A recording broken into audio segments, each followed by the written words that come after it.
여러분 안녕하십니까? 부동산 고민 무엇이든 물어보세요. 2부 순서 시작합니다. 소비자 심리지수가 1년 만에 100 아래로 떨어졌다고 합니다. 이 말뜻은 앞으로 경기가 좀 안 좋아질 것이다 라고 예상하시는 분들이 많아서 이 경제 심리가 비관적으로 돌아섰다라는 뜻이라고 하네요. 그런데 한편 주택 가격에 대한 전망 지수는 100을 넘어섰습니다. 그러니까 그동안 뭐 가격이 내릴 거야 아니면 횡보할 거야 라는 생각에서 주택 가격은 오를 거야 라고 생각하는 사람들이 더 늘어났다라는 이야기입니다.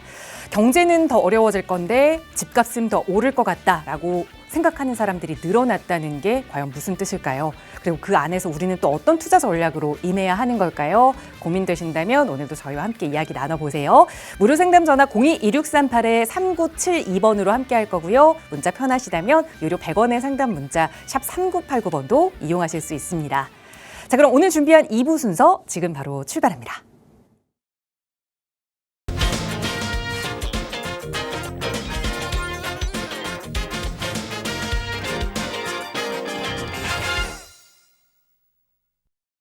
네, 목요일 2부 이 시간 또 함께해 주실 전문가 바로 소개해 드리겠습니다. 국토개발연구소 이윤환 대표 나오셨어요. 대표님 어서 오세요.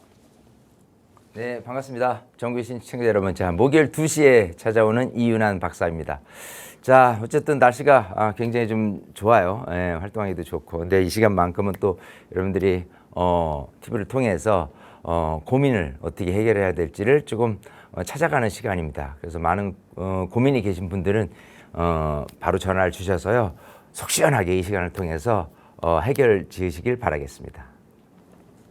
네, 어떤 고민이라도 괜찮습니다. 부동산과 관련된 고민이라면 저희와 함께 이야기 나눠보세요. 나가고 있는 무료 상담 전화로 방송 시간 통해서도 성심성의껏 전문가의 답변 드릴 거고요. 또 이 재개발 투자와 관련해서 여러 가지 고민도 하고 공부도 하고 계시는 분들 정말 많으시죠. 그래서 그 공부를 조금 더 체계적으로 전문가와 함께 하실 수 있도록 무료 세미나 시간도 준비하고 있습니다. 이윤환 대표와 함께 하실 수 있는 시간 수요일에 좀 준비가 되어 있는데요. 세미나 안내 먼저 부탁드릴게요, 대표님. 네, 자, 세미나, 일단 이제 아무래도 이제 방송이 아닌 오프라인을 통해서 이제 직접 대면하는 무료 세미나입니다.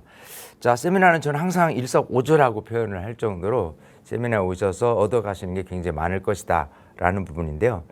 항상 첫 번째 얘기가 여러분 건강이에요. 건강을 생각해서라면 움직이셔야 돼요. 어디로 움직이느냐, 정처 없이 움직이는 게 아니라 세미나를 오시게 되는 그 발걸음 자체가 굉장히 여러분들한테 건강에 도움이 될 거다라는 부분이고, 여러 가지 내용을 알려드려요. 지금 한강변 수액 투자에 대한 이야기도 하겠지만, 여러분 갖고 있는 고민들, 또 부동산 시장의 흐름, 여러 가지 여러분들이 갖고 있는 모든 것들을 좀 물어보고 또 알아가는 시간이니까요. 날씨 좋습니다. 어쨌든 여러분들 건강도 또 여러분들 부동산에 대한 지식도 쌓으실 겸 해서 많은 분들 세미나에 오시면 좋을 것 같습니다.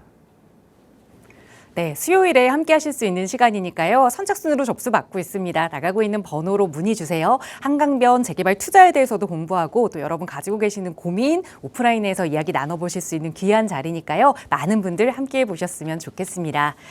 자, 오늘 2부도 여러분의 고민 만나보기에 앞서서 먼저 또 부동산 시장의 동향들 잠깐 살펴보는 시간 가져볼 텐데요. 다주택자 양도소득세 중과 배제를 적용하는 시기가 5월 9일까지 모든 게 다 완료가 됐어야 하는데 이제는 신청만 한 것도 허락을 해주겠다라고 좀 연장이 됐죠. 그러다 보니 이 부동산 시장이 막판 거래로 조금은 움직임이 있는 모습인데요. 다만 이 기한이 끝나고 나면 거래가 실종될 것이다라는 예상들이 많이 있습니다. 매매도 많이 줄고 전월세 거래 매물도 많이 줄고 이 상황에서 그럼 나는 어떻게 또 투자 전략을 세워야 하는지 오늘은 그 이야기를 대표님과 나눠볼게요. 전해주시죠. 네. 자, 그렇습니다. 일단 기본적으로 이제 5월 9일을 기점으로 양도세 중과가 된다고 하는데 고민이 많을 거예요. 사시는 분들도 고민, 파시는 분들도 고민. 파는 분들이야 입장에서 다주택자 같은 분들은 지금 팔아야 중과를 좀 면할 수 있는 부분, 또 지금 꼭 팔아야 되냐라는 부분에 대한 숙제가 걸려 있습니다. 또 여러 가지 뭐 종부세라든지 그런 어떤 그 보유세 인상과 관련해서 좀 걱정이 되시는 분들 같은 경우는 파시는 쪽으로 무게 중심을 두시는 분들이 많을 것이고, 굳이 이걸 뭐 팔지 않아도 종부세에 대해 큰 영향이 없다라고 한다면 또 이제 고민이 더 많으실 게 분명하고요. 사시는 분도 마찬가지일 거예요. 가격이 좀 많이 빠져 있으면 좋을 텐데 막상 내가 사려는 그 아파트가 어떤 부동산이 그렇게 가격이 빠져 있지 않다라고 하다 보니까 아무래도 이 서로 파시는 분과 사시는 분에 대한 접합점이 서로 이제 생각이 전혀 틀린 부분이 현재 모습. 5월 이후에 어쨌든 양도세 중과를 한다 하니까 그 이후에 변화되는 모습 생각해 보면 좀 걱정이 많으실 텐데요. 저는 이렇게 생각합니다. 시점에 대한 부분으로 해서 앞으로 가격이 오를 거다 내릴 거다에 대한 부분을 논하기 전에요. 여러분들이 사실 분들 같은 경우는 왜 사야 되는지에 대한 부분 목적을 분명히 하고 나서 실천에 옮기시는 게 가장 중요하다. 이 분위기에 휩쓸려서 하다 보면은 자칫 잘못 내가 이걸 왜 매수를 했지라고 해서 좀 후회를 하실 수도 있다라고 생각하고요. 매도도 마찬가지예요. 분명한 목적하에 매도를 하는 것이지 굳이 팔 이유가 없는데 중과가 두려워서 파신다라고 하는 것이 조금 맞지 않는다 생각하기 때문에 매수든 매도든 분명한 어떤 목적과 원칙하에 좀 이렇게 실천을 옮기셔라 이렇게 말씀드리고 싶습니다. 네, 그러니까 이렇게 하나하나 나오는 정책에 너무 휘두르지 않고 내가 가지고 있는 신념을 좀 잘 지켜야 하는 것 같아요. 그 목적이라는 게 이 신념과 연관이 되는 거겠죠. 실거주와 함께 연관이 되어 있는 거라면 또 계속해서 보유를 하시는 게 맞을 것 같고, 그렇지 않다면 또 고민이 되신다면 전문가의 점검 꼭 받아보세요. 무료 상담 전화 02-2638-3972번으로 함께하고 있고요. 또 오늘은 이윤한 박사의 특강 시간을 좀 마련했습니다. 이렇게 부동산 시장이 여러 가지 좀 안 좋은 면도 들리고 또 걱정도 많은 시장임에도 불구하고 끊임없이 그 위상을 유지하고 있는 것 하나를 꼽으라고 하면 바로 많은 분들이 이 한강변의 아파트를 꼽으실 텐데요. 왜 많은 사람들이 이 한강변 아파트를 선호하는지 그 근본적인 이야기를 좀 나눠보고자 합니다. 전해주시죠. 자, 이 한강 하고 얼마나 가깝느냐, 가깝지 않느냐. 아마 그 전에 트렌드라고 한다면 한강을 중심으로 강남과 강북으로 일반적으로 나눠진 형태였었고요. 또 규제를 한다라고 한다면 기본적으로 강남 3구를 규제를 해요. 서초, 강남, 송파. 그래서 강남이 일단 집값을 견인하는 역할을 한다라는 부분이 정설이었었습니다. 자, 근데 지금 이제 강남과 강북을 이렇게 나누는 모습보다도요, 언제부터인가 이 한강을 중심으로 해서 한강하고 가깝냐, 또 한강 조망이 되느냐, 인 아파트와 한강하고 멀고 한강 조망하고 전혀 관계가 없는 집값의 차이가 점점 벌어지더라. 양극화가 심화되더라라는 부분이에요. 자, 우선 기본적인 그 아파트 가격의 형태를 봤을 때 한강에 접해 있는 구다라고 한다면 일단은 11개 구예요. 한강에 접해. 전부 서울에 25개 구가 있습니다.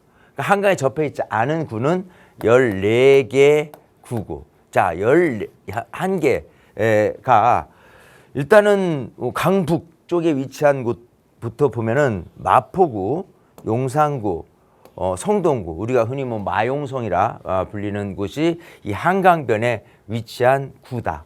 그리고 오른쪽에 광진구까지 해서 4개 구가 위치해 있고, 또 아래쪽에 강서구, 그 다음에 영등포구, 동작구, 서초구, 강남구, 송파구, 강동구 해서 아래쪽에 7개 구, 위쪽에 4개 구 해서 이게 한강에 접해 있는 구다. 그래서 도합 11개 구가 아파트 시세로 따진다고 그러면 한강에 접해 있지 않은 구에 비해서는 가격이 높더라. 또 거기에 한강 조망까지 된다라고 한다면 가격이 월등히 높더라. 라는 부분에 차이가 일단 있습니다. 자, 한번 실내로 이 강남에 있는 아파트를 비교해서 얘기를 해볼게요. 일단은 기본적으로 어디를 예를 들 거냐면요. 대치동 동부 센트레빌을 예시로 들 거예요. 예. 여기는 아파트 대비 공시지가로 따진다면 가장 높은 곳이 될 거고요. 또 여기는 압구정 신현대 아파트를 예를 들어볼 겁니다. 둘 다 평형은 55평을 예를 들 거고요. 자, 현재로에서 거슬러서 5년 전에, 자, 2021년 상황을 놓고 봤을 때 가격이 얼마였었냐라고 한다면, 대치동에 있는 동부 센트레빌 아파트 같은 경우에 55평은 39억이었었고요.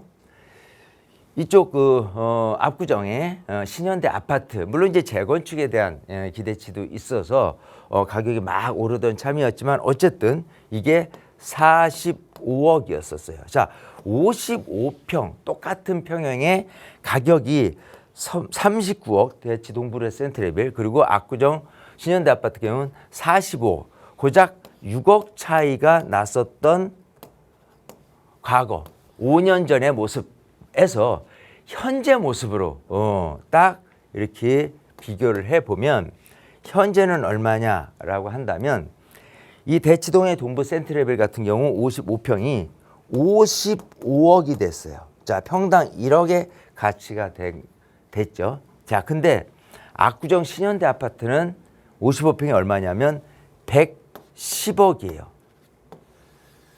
자, 물론 이제 재건축에 대한 희망에 섞여서 가격이 오른 탓도 있지만, 이렇게 한강변과 한강하고 멀리 떨어진 가격 차이가 5년 전에 불과 6억 차이에서 지금 현재는 배가 차이 나는 거예요. 예, 기본적으로 55억의 차이 납니다. 이 차이 자체가요, 옛날 6억과 55억은 거의 10배가 뛰었다라고 보면 될 겁니다. 자, 이런 식으로 점점 한강변과 한강하고 멀은, 그러니까 곳의 이 차이, 그러니까 아까 얘기한 대로 이 강남과 강북 뭐 이런 부분으로 논할 가치보다도 한강변과 비한강변에 대한 가격 차이가 점점 벌어지고 있습니다. 실내로 지금 압구정을 예를 들었는데요. 마찬가지 경우에요. 이쪽 뭐 한강변에 있는 서초구의 이 반포동에 있는 아파트, 그리고 아래쪽에 있는 서초동이라든지 뭐 양재동이라든지 이런 쪽에 있는 가격 편차, 그리고 마찬가지 송파의 잠실의 쪽에 있는 한강변에 있는 아파트와 가격과 안쪽에 있는 아파트 가격에 대한 편차가 비슷할 정도로 상당히 점점 벌어지고 있습니다. 마찬가지 강남만 예시로 들 게 아니고요. 전체적으로 한강변, 예를 들어 아까 같은 경우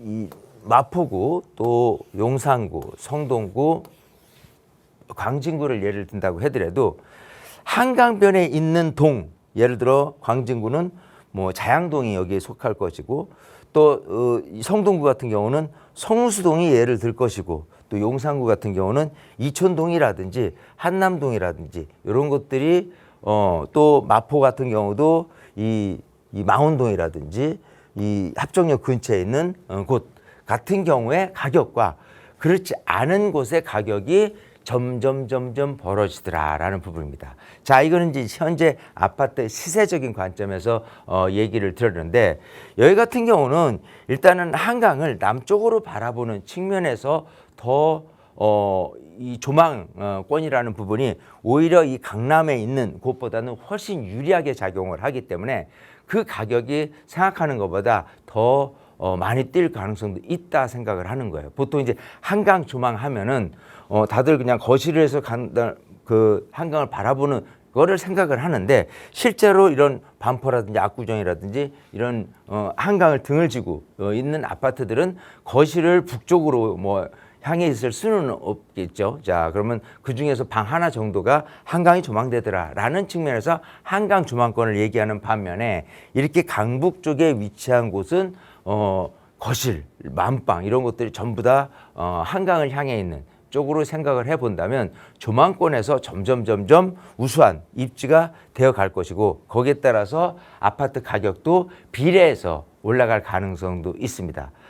추가적으로 지금 아파트만 얘기를 했지만 나중에 이제 재개발돼서의 아파트가 되어질 곳라고 따진다면 그런 곳이 훨씬 더 유망할 것이 아니겠느냐 생각을 하는 거예요. 예를 들어서 어떤 빌라를 투자하는 데 있어서 같은 광진구 아니면 성동구 또 용산구 또 이렇게 마포구 아니래도 어떤 재개발에 이제 빌라를 한다라고 했을 때 이렇게 한강 접해 있는 곳에 있는 빌라와 그렇지 않은 곳에 있는 빌라의 가격 차이는 현재는 그렇게 많이 차이 나지를 않을 거예요. 물론 이제 사업 진행 속도에 따라서도 가격의 편차는 있겠지만 언젠가 사업을 진행을 한다, 재개발 사업을 진행한다라는 측면에서 봤을 때는 뭐 일단 가격 차이가 그렇게 큰 차이는 없을 거라고 지금은 보여요. 현재 모습은 그렇지만 아까 강남에서 봤듯이 불과 5년 전의 아파트 시세가 한강에 접해 있는 곳과 그렇지 않은 곳의 가격 편차가 굉장히 많이 차이난 모습을 본 것처럼 나중에 이들이 아파트가 되어졌을 때 가격 구조를 생각을 해보면 역시나 한강에 접해 있는 쪽에 있는 동 같은 경우가 훨씬 더 유리하게 작용한다. 예를 든다면 광진구 자양동이다. 그러면 그쪽에서의 뭐 재개발을 염두해서 빌라를 매입한다고 한 거에 대한 가치가 그렇지 않은 뭐 중곡동이라든지 분자동이라든지 뭐 이런 쪽에 한강에 접해 있지 않은 거하고 비교해서 가격이 인력 정도가 약간 비싸서 손 치더라도 아파트의 가격 편차는 굉장히 크게 날 가능성 때문에 조금 돈을 더 들여서도 한강 쪽, 한강변에 아니면 한강하고 가까운 쪽에 있는 빌라를 매입하는 게 향후에 시세 차익을 크게 거둘 수 있다라고 생각을 합니다. 그렇기 때문에 투자적인 관점이 항상 지역 우선이긴 하는데 지역 중에서도 강남과 강북을 논하지 말고 트렌드가 점점점 한강변, 비한강변이라는 부분에 초점을 맞춘다면 여러분의 투자할 선택 지역 같은 경우는 한강변에 조금 더 관심을 깊게 보고 판단하는 것이 좋겠다. 이 말씀을 드리고 싶습니다. 네, 한강과 인접한 지역, 그렇지 않은 지역의 시세 차이가 얼마나 벌어졌는지 결국 양극화가 여기서도 좀 보여지는 것 같은데 그렇다고 해서 이 한강변의 아파트를 지금 우리가 매수를 할 수 있으면 너무나도 좋겠지만 가격이 정말 많이 비싸죠. 그러다 보니 이 한강변에 어떻게 소액 투자를 할 수 있을지 고민하시는 분들 많이 계시는 것 같습니다. 저희 방송 시간 통해서도 나가고 있는 무료 상담 전화로 문의 주시면 자세하게 안내 도움 드릴 거고요. 또 이 한강변 소액 투자 혼자 공부하다 보니 너무 어렵다, 전문가의 도움이 필요하다 하시는 분들 위해서 또 이윤환 대표와 함께 하실 수 있는 무료 세미나 시간 준비하고 있습니다. 자, 수요일에 예정이 되어 있는데요. 대표님 세미나 안내 다시 한번 부탁드릴게요.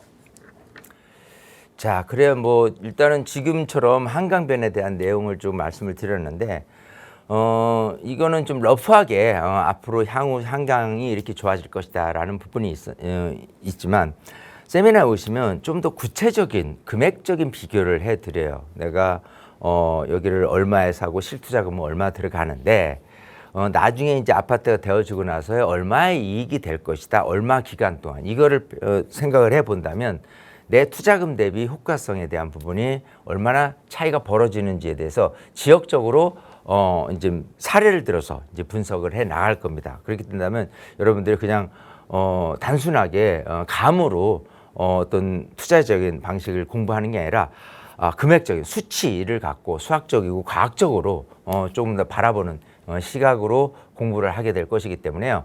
만약 그 세미나를 들어보지 않았다라고 한다면 꼭 한 번쯤은 들어봐서 수치 계산법에 의한 투자 내용을 좀 면밀히 검토를 하게 될 경우라고 한다면은 눈이 번쩍 귀가 반짝 이렇게 띄우지 않을까 생각이 되니까 많은 분들 세미나에 오시면 좋을 것 같습니다.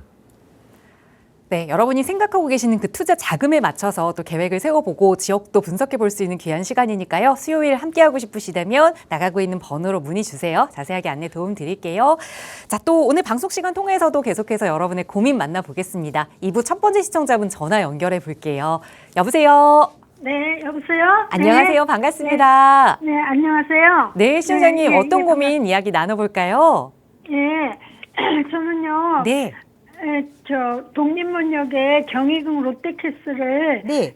19년도에 사가지고 계속 전세 났거든요. 네. 그래서 이게 상생 임대 실현을 내가 했는지 그게 궁금해서 전화드렸어요. 알겠습니다. 그럼 다른 주택이 하나 더 있으신 거예요? 아니요, 이거 하나예요. 1주택 상황이신 거고 네. 무학동 경희궁 롯데캐슬 아파트 이거 말씀 주시는 건데 그러니까 네. 거주는 안에서 계속 전세를 주고 있었지만 또 내 네. 조건이 상생 임대 조건에 해당이 되는지 그러니까 세금 네, 혜택을 네. 받을 수 있는지 대표님과 네. 하나하나 따져볼게요. 인사 나눠보세요. 네.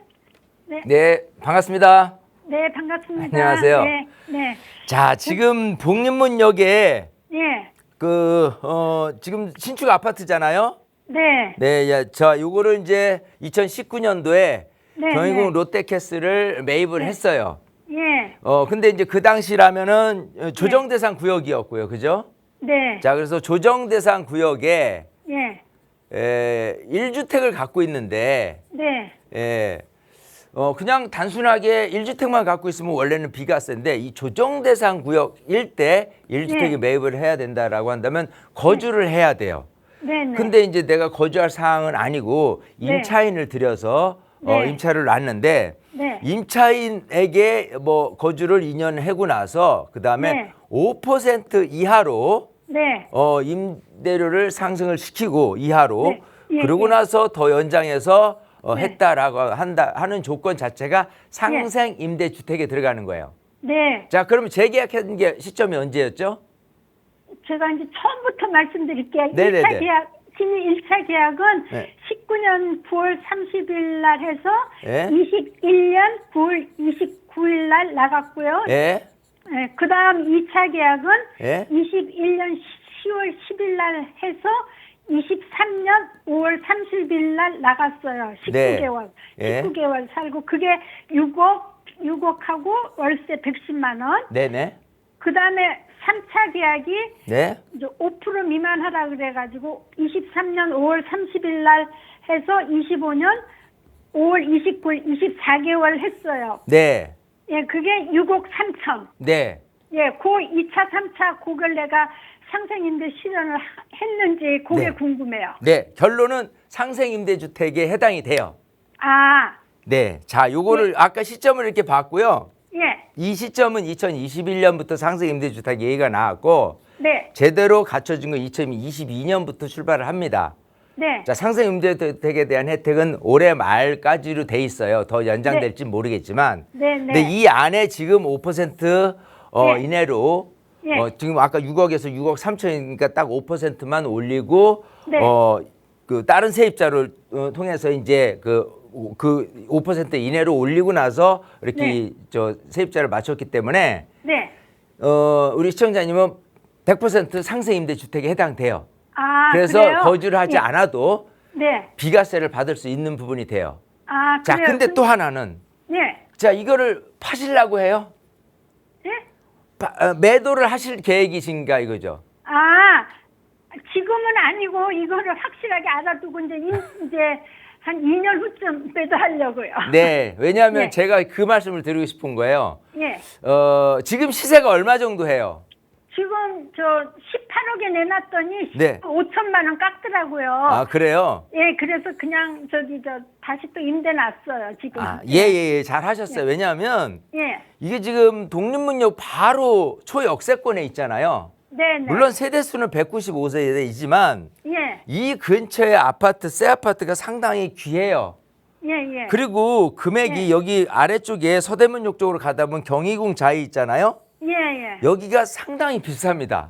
네. 예, 여기에 비해서 예. 실속 있게 새 아파트에서 거주를 한다라고 한다면 지금 18억에서도 더 네. 가격 상승 여지는 있다는 소리예요. 아, 예. 예, 왜냐하면 경희궁 자이가 워낙 가격이 세다 보니까 여기를 가격이 세서 네. 좀 이렇게 피해서 가격에 네. 따라서 움직이는 게 이 3호선 라인 지금 얘기한 네. 독립문역부터 무학재, 홍제역, 노본 쪽으로 해서 가격이 이어져 있어요. 네, 네. 예, 근데 지금 경희궁 자이하고 바로 인접한 거에다가 네. 또 예. 초역세권 아파트이기 네. 때문에 예. 가격 상승 여력은 조금이라도 더 있기 때문에 저는 네. 조금 아까 뭐 2년 정도 더 있다가 파실 네. 계획이다라고 한다면 충분히 그렇게 하셔라라고 말씀을 네. 드리고 싶은 거예요. 아, 예. 아시겠죠? 예, 감사합니다. 그리고요.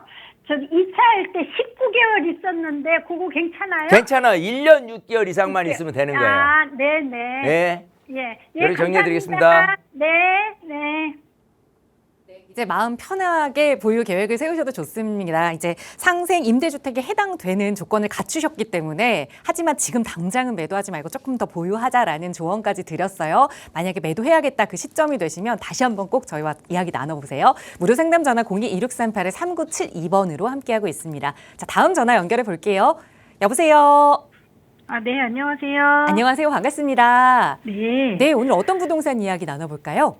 네, 저는 여유 자금이 한 4억 5천 정도 있는데 네. 이거 가지고 빌라에 좀 투자하려고 해요. 네. 지금 본 데가 가칭 노량진 15구역에 1.5룸이 한 5억 8천에 뭐 전세가 한 2억 3천 되는 게 있고요. 네. 그리고 자양동 그 799번지 모아타운 일대 빌라를 좀 봤었어요. 네. 둘 중에 어디에 좀 투자하는 게 좋을까요? 알겠습니다. 그러니까 노량진 15구역에 한 3억 5천 정도의 투자 자금이 드는 투자처를 하나 보셨고 하나는 자양동 779번지 인근의 모아타운에 여기는 투자금이 어느 정도 드나요? 여기는 한 7억 중반 정도 되는 것 같아요. 그래서 투자금은 조금 더 세지만 어디가 네. 그러니까 장래성이 조금 더 좋을지 하나하나 비교해 네. 볼게요. 대표님과 인사 나눠보세요. 네. 네, 반갑습니다. 네, 안녕하세요. 안녕하세요. 네. 자, 볼게요. 우선 지금 노량진 쪽에 모아타운 뭐 예정인 거죠.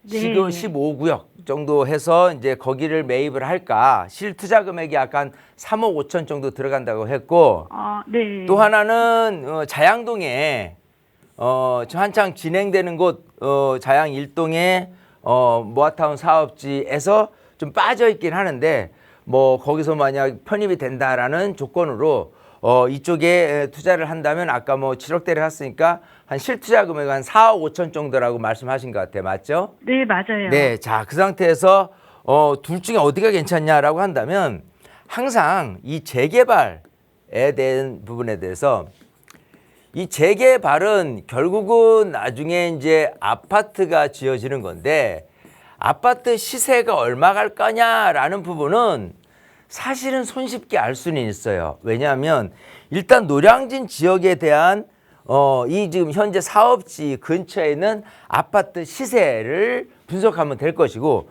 마찬가지 이쪽 자양동 같은 경우에 인근에 있는 또 아파트 시세를 분석하면 돼요.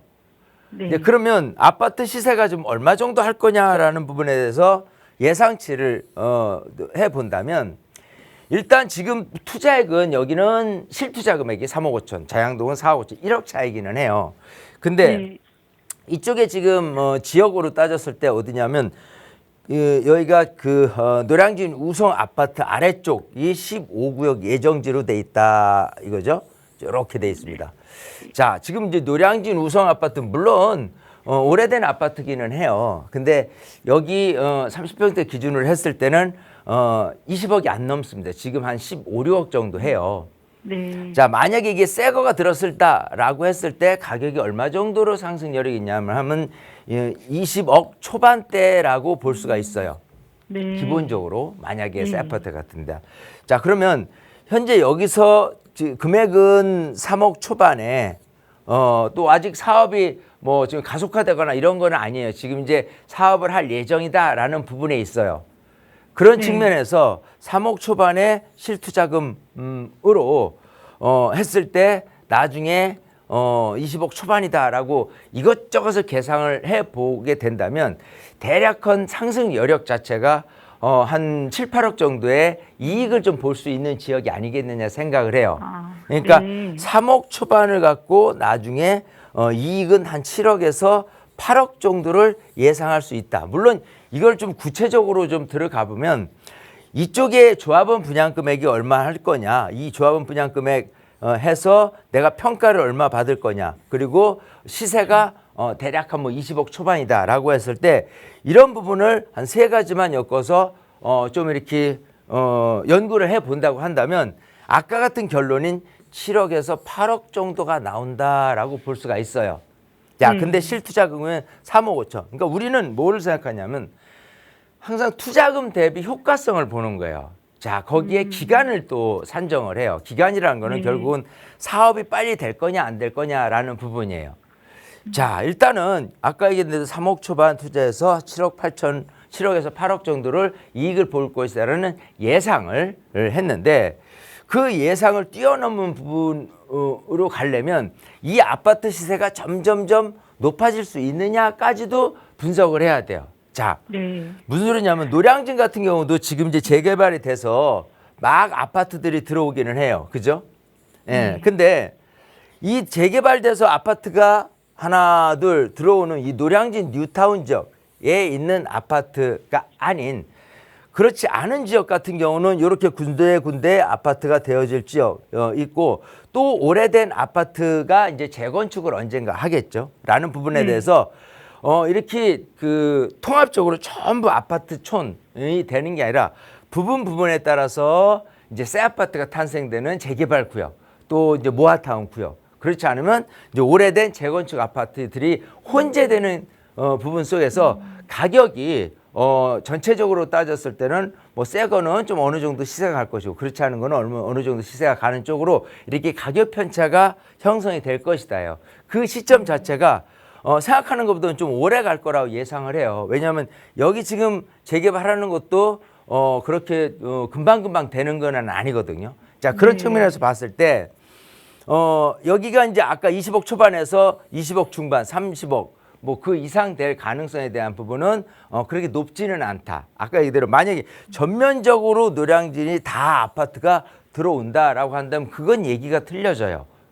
왜냐하면 새 아파트 단지 구성이 많아졌을 때 뉴타운이 다 자리 잡았을 때 아파트의 가격 상승 여력은 더 시너지를 높여서 가격이 가속화되는 쪽으로 올라요. 가격 상승이. 그런 거에 비하면 조금 단점적인 부분이 있다라는 부분이에요. 이해되시겠죠? 자, 거기에 비한해서 자양동을 한번 다시 넘어가 볼게요. 자, 자양동 같은 경우는 일단은 입지 자체가 한강이에요. 물론 이제 한강 조망이 되는 곳, 그렇지 않은 곳으로 나눠질 수 있지만 이렇게 자양동으로 전체적으로 이렇게 보면 이게 자양동이에요. 또 여기는 자양 4동, 여기는 자양 3동, 그리고 자양 1동, 그리고 여기는 자양 2동, 1동, 2동, 3동, 4동 이렇게 나눠져요.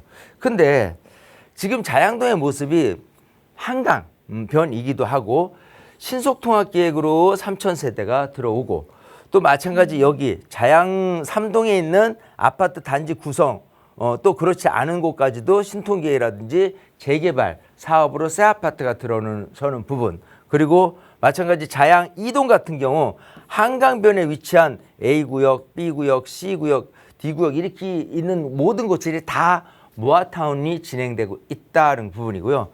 또 자양 1동 같은 경우도 이쪽 이미 선정돼 있는 곳 말고도 그렇지 않은 곳까지도 지금 전체적으로 모아타운 사업을 하기 위한 주민들의 열기가 굉장히 뜨거운 곳이다라고 볼 수가 있어요. 그러면 어느 순간 전면적으로 이런 아파트 구성이 굉장히 조금 많아졌을 때 본다면 아까도 노량진처럼 순차적인 개발 될 곳 아닐 곳에 비해서 여기 같은 경우는 기본적으로 전면적으로 아파트로 구성될 가능성을 놓고 본다면 여기가 이제 아까 4억 5천 투자 정도라고 했고요. 그런 그 가격 비교를 예를 들어서 조합원 분양 금액이 얼마 될 거고 그다음에 시세가 얼마 될 거고 이런 거를 따졌을 때 우선 시세적인 측면에서 봤을 때 평가를 해 본다면 이 근처의 새 아파트를 기준으로 했을 때 대략 30평대 기준으로 28억 정도가 가는 게 현재 시세입니다. 자, 그러면 여기에 들어서는 아파트만 해도 최소한 그 정도는 볼 수 있다. 28억 선이다. 아까 노량진 같은 경우는 제가 20억대 초반, 뭐 22, 3억 정도를 바라본 반면에 조금 더 가격이 올라 있죠. 네, 그런 상태에서 조합원 분양 금액 대비해서 나중에 오를 걸 생각하고 또 이 물건을 사는 부분에 대해서 피가 얼마나 붙어 있느냐 이것저것 고민해 본다면 대략적으로 시세 차익은 대략 한 16억 정도가 나지 않겠느냐 예상을 해요. 네. 자, 그러면 아까 노량진 뉴타운에서 바라본 그 물건이 3억 5천을 투자해서 7억에서 8억 정도의 이익이 될 것이다 라는 부분하고 비교해 봤을 때 여기는 1억이 조금 더 오바되는 부분은 있어요. 근데 4억 5천 투자해서 16억 번다는 거는 이쪽 노량진 뉴타운에서 한 7억, 8억 버는 거에 배로 뛰는 거예요. 즉 처음에 시작은 1억 차이 정도는 나지 않지만 나중에 아파트가 되어지는 모습에서 이렇게 지켜본다 그러면은 배 차이가 나는 거예요. 이익적인 부분에서. 네, 그리고 추가적으로 아파트 가격 상승 여력이 28억에서 그치는 게 아니라 30억, 33억 해서 평당 1억 정도로 전부 다 차지할 가능성이 높습니다. 혹자들은 이런 한강변에 있는 아파트들에 대한 시세를 지금 현재 모습에도 평당 1억을 본다는 하지만 평당 1억을 훨씬 넘을 것이다. 30평대를 기준으로 해더라도 50억 이상 될 것이다 라는 그 가치 부여를 하고 있어요. 특히 이쪽에 보면은 성수 전략정비구역 같은 경우도 여기에 재개발돼서 아파트가 들어섰을 경우에 아파트 시세를 얼마까지 보냐라고 한다면 기본 여기서도 지금 50억을 바라보고 있지만 나중에 평당 2억의 가치인 70억까지도 갈 수 있다라는 예상을 조심스럽게 하고들이 있어요. 그렇게 따졌을 때 꼭 그렇게까지 뭐 되면 좋겠지만 그렇게 안 된다 하더라도 아까 28억에 머무는 가치에서 결국은 평당 1억, 33억 그리고 더 올려서 40억, 50억으로 치고 가는 모습 속에서 보면은 현재는 4억 5천 투자해서 16억 정도에 대한 이익을 낼 수가 있어. 노량진 같은 경우는 3억 5천에서 한 7, 8억의 이익은 낼 수 있어. 근데 이 향후의 가치로 따졌을 때 과연 그게 20억 초반대에서 20억 중반, 30억 평당 1억으로 치고 갈 가능성에 대한 부분은 자양동보다는 조금 못하다라는 부분이에요. 왜? 여기는 한강 조망권을 가지고 있는 부분에 대해서 특수한 지역이기 때문에 노량진도 당연히 한강 조망이지만 아까 얘기했다시피 그 한강 조망을 거실에서 바라보는 안방에서 바라보는 한강 조망과 일부 그냥 작은 방 뭐 이런 데서 바라보는 한강 조망하고는 틀리게 작용이 되는 거예요. 네. 이해되시겠죠? 네. 그러니까 그런 측면에서 투자액이 1억 정도 차이 난다 손 치더라도 앞으로 향후 미래 가치나 이런 이익적인 부분 또 기간에 대한 부분도 굉장히 중요한 게 여기 자양동 같은 경우는 지금 분위기가 사업이 굉장히 빨리 돼요. 주민들이 이 분위기가 그래요. 그러니까 주민들의 분위기가 열기가 아주 뜨겁습니다. 그래서 너도 나도 사업을 하고자 하는 그런 그 열정도 욕망도 굉장히 강한 곳이기 때문에 이런 곳이야말로 사업이 굉장히 가속화되고 있는 상황이라고 한다면은 아까 노량진 같은 경우 지금 가칭 15구역이라 하지만 아직 거기는 움직임 자체일 뿐이지 바로 될 거다라는 그런 예상은 할 수가 없거든요. 그래서 네. 분위기가 타고 있는 그러니까 한참 뭔가 여기 좀 사람들의 관심을 가질 정도로 뜨거운 분위기 있는 반면에 사늘한 분위기 아직 움직임이 뭐 있다고는 하지만 곳곳에 옛날부터 누적되어 온 재개발 현장은 당연히 사업이 지금 이제 와서 진행되고 있지만 그렇지 않은 곳들은 그렇게 사업이 막 가속화되는 그런 분위기는 아니다요. 그러면 사업 속도 측면에서도 자양동이 훨씬 더 유리한 곳에 있다라는 거기 때문에 둘 중에 비교를 해본다면 저는 노량진보다는 자양동이 월등하게 이익 대비 기간 대비 효과성을 조금 볼 수 있고 그 효과성이라는 준공란 이후의 아파트 시세뿐이 아니라 그 더 높게 좀 이익을 많이 낼 수 있지 않을까 생각을 해요. 아시겠어요?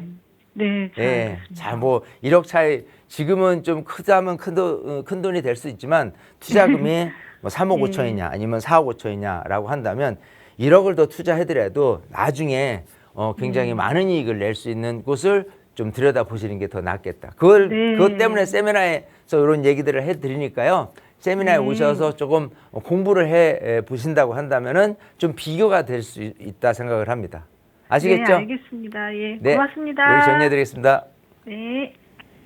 네, 내가 가지고 있는 자금 내에서 두 가지 투자처 때문에 고민이 되신다면 어떻게 좀 비교해야 하는지 그 예를 좀 들어드렸으니까요. 잘 참고해 보시고 시청하시는 여러분께서도 고민 있으시거나 또 이런 내용으로 상담 받아보고 싶으시다면 언제든 연락 주세요. 계속해서 다음 전화 연결해 보겠습니다. 여보세요. 네, 여보세요? 안녕하세요. 반갑습니다. 네. 네, 시청자님 어떤 안녕하세요. 부동산 고민 이야기 좀 나눠볼까요? 아, 네. 2020년 2월에 매매해서 네. 가랑 우성 아파트 지금 거주 중이고요. 네. 2016년 5월에 평촌역에 초원 부영 아파트를 매매해서 네. 2018년 9월에 8년 장기 임대주택 신고를 하고 네. 지금 보유하고 있는데 네. 이번에 이제 장기 임대주택 8월 9월 달에 끝나면 음. 팔아야 할지 아니면 보유하고 해야 될지 아니면 팔아서 다른 데로 투자를 해야 될지 그게 또 궁금하고 네. 가랑 우성 아파트 또 앞으로 전망 어떤지 그것도 궁금해요. 알겠습니다. 거주하고 계시는 관악 우성 아파트 향후 전망도 우선 따로 좀 궁금하기도 하고 그보다 이제 가장 먼저 궁금하셨던 건 2016년도에 매수하시고 2018년도에 임대를 놓고 계시는 그 아파트 어디였죠? 아파트 이름이? 예, 평촌의 초원 부영 아파트. 초원 부영 아파트. 네, 이거를 네. 지금 장기 임대 주택을 8년 내 놓으셔서 네, 이제 네, 곧 네. 있으면 만기가 되니까 이걸 좀 어떻게 해야 하는지 한번 그거부터 해결해 볼게요. 대표님과 인사 나눠 보세요. 네, 대표님 안녕하세요. 네, 반갑습니다. 네, 감사합니다. 자, 지금 이제 하나는 관악 우성 아파트를 갖고 계시다고 했고요. 네네. 예, 또 하나는 지금 평촌에 초원마을 7단지 부영 아파트를 네. 갖고 계세요. 그죠? 네네. 자, 요거를 이제 A라고 하고 요거를 이제 B라고 할 텐데 네. 자, 일단은 그 먼저 사신 게 평촌의 부영 아파트예요. 그죠? 네네. 예, 요거를 B가 이제 먼저 사셨어요. 네. 자, 이제 순서를 바꿔야 되겠다. 저기 평촌에 있는 아파트를 먼저 샀으니까 A라고 하고요. 네. 뒤늦게 2020년에 지금 살고 계신 관악 우성 아파트를 B라고 할게요. 네. 자, 일단은 여기 같은 경우는 평촌에 이제 부영 아파트 같은 경우는 일단 주택임대사업자를 등록을 했어요. 2018년도에. 네. 그러니까 지금 돼서 이제 8년 만기가 돼서 이제 자진 말소가 될 거예요. 그죠? 네. 예, 그 상태에서 어쨌든 가격이 오르긴 했을 텐데 지금 이 새로 산 관악 우성 아파트 2020년 산 금액 대비해서 지금 오른 거게 얼마 정도 올랐을까요? 아, 가랑 우성 아파트요? 네네네, 관악 우성. 아, 더블? 더블. 네. 지금 얼마 정도예요, 시세가? 한 뭐 12억 얼마 이렇게 12억. 하더라. 자, 네네. 6억에 샀는데 12억이 가치가 있잖아요. 네. 그죠? 그러면 사실 두 주택이니까 거주주택 비과세를 사용하는 게 가장 중요해요. 이 거주주택 비과세는 뭐냐면 지금 관악 우성을 거주하고 있잖아요. 네. 그죠? 지금 이렇게 평촌 부영을 주택임대 사업자를 냈어요. 그죠? 네. 그러면 평촌 부영이 올해 이제 말소가 돼요. 말소가 된 시점으로부터 5년 안에 2년 이상을 거주한 관악 우성을 매도하게 된다면 거주주택 비과세를 통해서 완전 비과세를 받아요. 12억 다 세금 한 푼도 안 낸다는 소리예요. 네. 예. 그러고 나서도 평촌 부영은 2016년에 매입을 했잖아요. 네네. 예. 2016년에 매입되면 여기 같은 경우는 거주 요건도 필요 없는 거거든요. 네. 그러니까 어쨌든 비과세예요. 그러니까 얘도 비과세, 얘도 비과세를 받을 수 있는 시점이 되는 거예요. 그러면 서둘러서 팔 이유가 있느냐를 또 한번 체크를 해본다면 네. 저는 서둘러서 팔 이유는 없다고 봐요. 왜냐하면 관악 우성 아파트가 1600세대 되거든요. 네. 근데 옆에 있는 그 관악 푸르지오 아파트가 2100세대예요. 네. 그 합쳐서 단지로 따지면 3600세, 3700세대인데 이거는 뭐 그 아파트 단지 규모로 봐서는 미니 신도시급이에요, 사실은. 그런 상태에서 실거주 수요자들이 늘 풍부하기 때문에 지금 이제 양소세 중과를 한다. 또 팔 물건이 안 나온다 그러면 가격이 오를 가능성은 또 있어요. 그렇기 때문에 우선 지금 자진 말소 기간 하고 나서 5년 안에 얘를 파는 거를 저는 조건화시키는 게 제일 낫겠다 생각을 해요. 네. 만약에 그거를 안 팔았다라고 한다면은 어찌됐건 세금을 내야 되는데 평촌 부영 아파트도 지금 평촌역 바로 옆에 있잖아요. 네. 그런 상태에서 지금 이제 재건축 얘기가 나오고 있나요, 혹시? 네. 네, 건설이 그러면 있고, 네. 지금 어쨌든 평촌이라는 곳이 일기 신도시이기 때문에 계속해서 재건축 얘기들이 나오거든요. 물론 이제 여기서 시범지구가 있고 또 옛날에 찾아본 용적률이 낮고 이렇게 해서 사업이 조금 재건축 사업이 좀 가속화돼서 빨리 될 곳, 그렇지 않은 곳으로 나눠지기는 해요. 하지만 얘마저도 따지고 본다면 저는 급하게 팔 이유는 없다고 보이는 거예요. 예, 평촌역 바로 앞에 있고, 그죠? 재건축까지 이렇게 힘을 받는다라고 한다면 가격 상승 여력은 있어요. 지금 여기 작은 평형이라고 하셨죠? 예. 이게 지금 시세가 아직 한 5억이 안 될 거예요, 그죠? 예. 근데 재건축 얘기가 나오고 추가분담금 얘기 나오고 막 이렇게 돌게 된다면 여기가 새 아파트가 들어섰을 때 향후 상승 여력은 충분히 훨씬 더 높아요. 왜냐하면 아시다시피 이쪽 4호선 라인을 기점으로 했을 때 이쪽 과천에 있는 또 있는 아파트의 시세나 이런 걸 비교해 본다면 지금 그 시세에 머물기에는 너무 아까워요. 재건축이 된다는 조건을 가지고 따진다면 가격은 훨씬 올라갈 가능성이 있다고 보이는 거예요. 아시겠죠? 네. 그런 측면에서 어떻게 하냐? 일단 지금 관악 우성 이란 아파트는 살고 계시고 하니까 네. 매도 시점을 자 지금 이제 주택임대 사업자 등록이 말소된 시점 이후로 5년 안까지만 매도를 하면 된다라는 생각하시면 돼요. 네. 그 5년 안에 이렇게 보면 너무 급작스럽게 5년 다 돼서 할 게 아니고 한 4년째 됐을 때 저 매도를 한번 생각해 보시면 일단은 세금에 대한 세이브 하는 것도 귀한 거거든요. 네. 세택을 하는 것도 중요해요. 그죠? 자, 그때 가서 이제 4년 후쯤 매도를 한다라고 했을 때 얘를 또 바로 어떻게 할 거냐? 그때 팔 거냐? 아니면 좀 더 가져갈 거냐는 그때 가서 또 전화를 주시면 돼요. 아시겠죠? 네네. 그 이럴 수 있어요. 그때 분위기가 살아 있는데 가격이 지금 올라가는 추세야. 그러면 이것도 얘도 팔았으니까 얘도 팔고 해서 똘똘한 거 한 채로 좀 갈 수 있는 부분도 생각 계획을 좀 세울 필요도 있는 거예요. 그렇지 않다면 제가 재건축이 돼서 좀 좋은 호재를 탔다라고 한다면 좀 더 놔두라고 할 것이고. 아시겠죠? 네네. 4년 후에 다시 전화를 주시면 그때 네. 또 답을 드리도록 하겠습니다. 네. 네. 고맙습니다. 여기 정리해드리겠습니다. 네, 감사합니다. 네, 우선 두 개의 부동산 모두 급하게 움직일 필요는 없는 좋은 부동산이니까요. 정말 그 기한 잘 기억하셔서 5년 끝나기 전에 그 4년 정도쯤 됐을 때 다시 한번 저희 전문가의 도움 받아보세요. 나가고 있는 무료 상담 전화 02-2638-3972번 저희 방송 시간 이후에도 계속해서 열어둘 거고요. 방송 시간에 못다한 이야기들, 조금 더 자세한 투자 이야기들 나눠보실 수 있는 무료 세미나 시간 준비하고 있습니다. 대표님 다시 한번 소개 부탁드려요. 자, 그래요. 제가 항상 일석오조라고 할 정도로 얻어가시는 게 많은 세미나입니다. 지금 자막에 나오는 것처럼 한강변 소액 투자, 당연히 한강변에 대한 투자를 통해서 여러분들의 이익을 크게 낼 수 있는 그런 투자처가 어디냐를 말씀을 드릴 거고, 그거 말고도 여러분들이 갖고 있는 고민에 대한 부분도 속 시원히 풀어드리는 시간도 필요할 것 같아요. 또 정말 중요한 건 여러분 건강이지 않습니까? 그래서 건강 생각해서 발걸음을 디딘다라고 하는 것들이 저는 가장 중요하게 생각하는 부분이기도 합니다.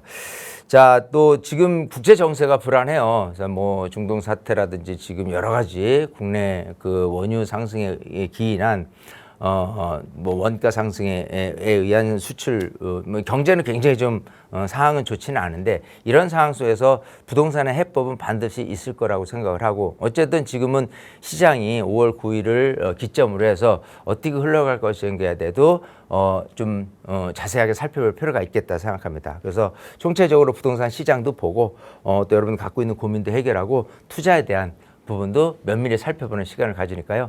많은 분들 세미나에 오시면 좋을 것 같습니다. 네, 저희 방송 끝난 이후에도 나가고 있는 무료 상담 전화 계속 열어둘게요. 세미나 참여 원하신다면 편하게 문의 주시기 바랍니다. 아울러 저희 프로그램은 여러분께 보다 다양한 정보 제공하기 위해 마련되고 있습니다. 해당 부동산의 가치나 매물 가격의 상승 하락을 보장하지는 않는다는 점 유의해 주시기 바랍니다. 자, 좋은 봄 날씨 기분 좋게 즐기시고요. 저희는 내일 이 시간에 또 인사드릴게요. 시청해 주신 여러분 고맙습니다.